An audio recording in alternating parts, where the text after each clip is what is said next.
агаарын тээврийг хүртээмжтэй болгох, иргэдэд хямд болгох чиглэлээр ажиллаж байгаа.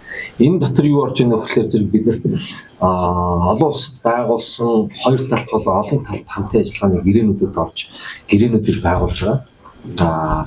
Энэ гэрээнүүдэд ер нь бол хязгаарлагдвал хамгаалагдах, дотоодоо хамгаалсан шинж чанартай байгуулдаг байсан бол сүүлийн жилүүдэд бидний хязгаарлалтуудыг чөлөөлж аль болох либерал гэж ярьдаг, либерал төрлийн агаарын харилцааны хэлэлцээрүүдийг байгуулж байгаа.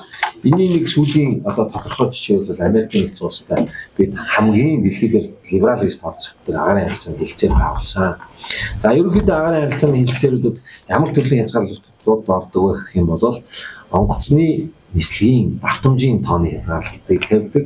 Хоёрдугаар онгоцны маяг буюу онгоцны доторх суудлын тоогоор хязгаарладаг гэсэн утгаар онгоцны маягийг хязгаарладаг. Гуравдугаар жилийн, сарын, 7 хоногийн хэмжээтэй суудлын тооны хоёр улсын хооронд солилцох суудлын тооны хязгаарлалтууд, суудлын нэлтийн хязгаарлалтууд ийм хязгаарлалтууд тавигддаг байсныг сүүлийн үед сүүлийн засгийн газрын бодлого нөгөө алсын хараа 2050-ыг үзэл баримтлал эдийн засгаа жуулчны орлогоор нэмэгдүүлэх, эдийн засгаа солонгоруулах гэдэг бодлогын үднээс эдгээр хязгаарлалтуудыг агаарын харилцааны хэлэлцээрүүдээс ерөнхийд нь бол бүрмөс авч хайж байгаа буюу давтамжийн тоо, онгоцны маяг, суудлын тооны хязгаарлалтуудгүйгээр олон улстай хэлэлцээрүүдийг байгуулсан хэлэлцээрүүдийг шинжилж байгаа. Шинээр байгуулж байгаа улстай бол эдгээр хязгаарлалтуудгүйгээр байгуулж байгаа. Манай байгууллага бол нислэгийн үйл ажиллагаанд аюулгүй ажиллагааг хангах, хяналт тавих чиг үүрэгтэй байгууллага. Хоёрдугаарт иргэний засгийн чиглэлээр аюулгүй үйл ажиллагааг хангах гэдэг байгууллага маань хоёр хэмжээний үйл ажиллагаа байгаа. Нислэгийн аюулгүй ажиллагааны хяналт болон аюулгүй хамгаалалтын буюу аюулгүй байдлын хоёр талын safety security хоёр байгаа. Тийм. Америкийн нэгдсэн улс эдгээр хоёр ойлголттой маш хатуу шалгалт буюу босго тавьдаг.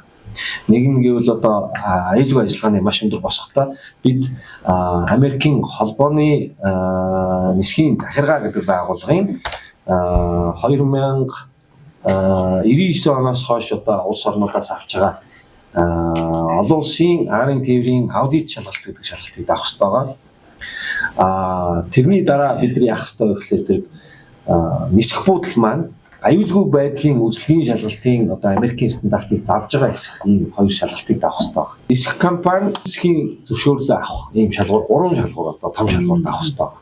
Энэ аудитэд бид бэлэн болсон гэдэг Америкийн талд албан байдлаар мэдгдсэний дагуу Америкийн тал аудитаа товлоод нааш ирэх ёстой. Тэр аудитын дүн шалгалт гарсны дараа аюулгүй байдлынх нь аудит арга гарч ирэх ёстой. Энэ хоёр аудитыг амжилттай давсан тохиолдолд Монгол улсын альва нэгэн агаарын тээвэрлэгч Америк руу нисэх буюу Америкийн зах зээлд эдийн засгийн үйл ажиллагаа явуулах хүсэлтээ гаргаж 3 дахь шалгалт руу орох ёстой. Ингээд энэ 3 чат дараалтай барьер гэж ярих юм уу энэ босгыг давах юм бол бидний Америкийн нэгдсэн улстай шууд нислэгийн асуудал их юм байна. Бид нар бол одоогийн байдлаар бол дотооддоо эдгээр асуудлуудыг аль болох өөрийнх нь боломж уралцсан хэрэг шуурхайлаа гэж хэлж байгаа. Гэхдээ энэ дээр давхар хэлэхэд бол бид ганцхан нэг талаас шуурхайлаад Америкийн нэгдсэн улс талаас давхар хамтын ажиллагаатай гэдэг учраас хоёр талын уялдаа холбоог аягүй сайжруулах шаардлагатай байгаа. Тэгжээж энэ хугацааг бид тодорхой ойлгох боломжтой байгаа учраас холбоо хэрэгсэл энэ мэдээллийн хэрэгслүүдэд заримдаа ингээд яг хизээ нисэх юм бэ гэдэг асуудал болвол иргэний нисхийн ерөнхий газраас жоохон хариулах хүндрэлтэй байдаг нь болохоор зэрэг Америкийн нэгдсэн улсын талаас харилцан хамаарах учраас яг тодорхой хугацаанд асуудал дээр бол жоохон хүндрэлтэй байдаг та бүхэн ойлгоно гэж найдаж байна.